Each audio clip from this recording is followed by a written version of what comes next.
വീടോ നാടോ ജീവനോപാധികളോ നമുക്ക് നിർമ്മിച്ചു കൊടുക്കാൻ പറ്റും. പക്ഷേ അമ്മ നഷ്ടപ്പെട്ടവർ, ഉമ്മ നഷ്ടപ്പെട്ടവർ, മക്കൾ നഷ്ടപ്പെട്ടവർ, ക്യാമ്പിലുള്ളവർ, ഈ പരിസരത്തുള്ളവർ, ഈ നാട്ടിലുള്ളവർ, ഇവർക്ക് എല്ലാവർക്കും വലിയ രീതിയിൽ മാനസികമായ പിന്തുണയും കൗൺസിലിങ്ങും നൽകുക എന്നുള്ളത് വളരെ പ്രധാനപ്പെട്ട കാര്യമാണ്. ഇവരിപ്പോൾ കടന്നു പോകുന്ന മാനസികമായ സംഘർഷം നമുക്ക് ചിന്തിക്കാൻ പോലും കഴിയില്ല.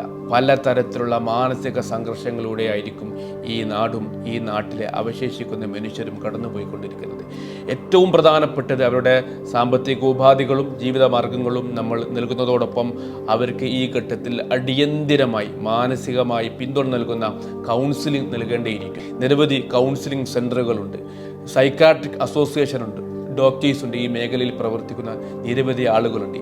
ഇത്തരം ആളുകളും സംഘടനകളും വ്യക്തികളും ചെയ്യേണ്ടത് നമ്മൾ ഒഫീഷ്യലായി സർക്കാർ ഏജൻസികളുമായി ബന്ധപ്പെട്ട് ഇവിടെ പ്രവർത്തിക്കുന്ന മറ്റ് ജീവകാരുണ്യ സംഘടനകളുമായി ബന്ധപ്പെട്ട് ഈ മനുഷ്യർക്ക് മാനസികമായി കരുത്ത് നൽകുക, മാനസിക പിന്തുണ നൽകുക, അവരനുഭവിക്കുന്ന മാനസിക സംഘർഷത്തിൽ നിന്ന് മുക്തി നേടാൻ എല്ലാവിധ സഹായങ്ങളും ചെയ്യുക എന്നുള്ള വലിയ ഉത്തരവാദിത്തം ഈ മേഖലയിൽ പ്രവർത്തിക്കുന്ന ആളുകൾക്കുണ്ട്. ഒരു കാര്യം ഒരിക്കലും മറക്കരുത്, എല്ലാവിധ ആരോഗ്യവും വീണ്ടെടുത്താലും മാനസിക ആഘാതത്തിൽ നിന്ന് മാനസിക ആരോഗ്യത്തിലേക്ക് അവർ പൂർണ്ണമായി തിരിച്ചു വരുന്നത് വരെ ഇവിടെയുള്ള പുനരധിവാസം പൂർണ്ണമായില്ല എന്ന് തന്നെ നമുക്ക് പറയേണ്ടി വരും.